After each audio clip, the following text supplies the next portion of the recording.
नमस्कार बच्चों। देखिए, केवल प्लस यानी जोड़ने के ही सवाल हैं, लेकिन वैदिक गणित में किस तरीके से करते हैं ये 2-3 सेकंड का काम है। आप वैसे तो देखो इधर से जोड़ते हैं कि 5 और 7 12 फिर एक हासिल। इसमें हासिल का कोई चक्कर नहीं है, मैं बताता हूँ। ये बड़े सिंपल तरीके से हो जाता है। हम इस साइड से जोड़ेंगे। 7 और 6 कितना हो गया आपका? 13 हो गया। इस तरीके से पूरा ही लिखेंगे आप, है नहीं।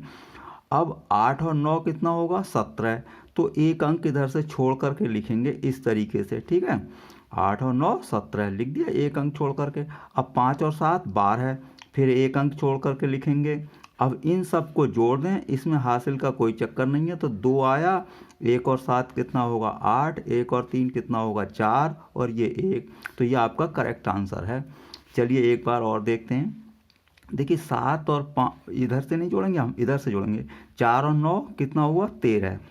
अब 3 और 6 क्या हुआ? 9। अब 9 जब एक अंक का कोई आएगा तो उसे 2 डिजिट का मतलब बना लेंगे, है नहीं।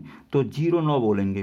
3 और 6 कितना है? 9, लेकिन 09 बोलेंगे और इधर से एक अंक छोड़कर लिखेंगे। तो इस तरीके से आपको लिखना है। 5 और 7 12।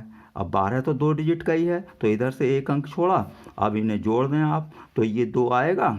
1 और 9 कितना हो गया? 10। अब जो 1 और 3 4 इसमें जुड़ जाएगा और ये 1 आ गया। तो इस तरीके से आपका योगफल इधर से हो रहा है। अब देखिए ये है जैसे 5 और 3 कितना है? 8। तो अब 5 और 3 8 है, तो एक डिजिट का है ये, तो 2 डिजिट बनाइए, तो 0 8 हो गया। अब 5 और 4 9। अब 5 और 4 9, तो इसे भी 2 डिजिट का समझें, तो एक डिजिट इधर से छोड़नी है। अब 3 और 6 9 हो गया, तो इधर से फिर वो से 09 ही समझें, तो एक डिजिट इधर से आपको छोड़नी है।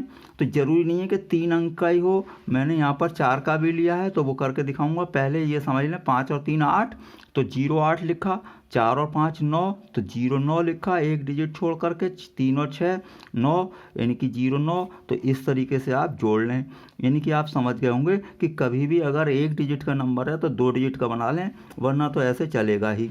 चलिए 4 डिजिट का हो या 5 डिजिट का, इससे कोई फ़र्क नहीं पड़ता। 7 और 3 10, 4 8 और 4 12, एक डिजिट इधर से छोड़ा।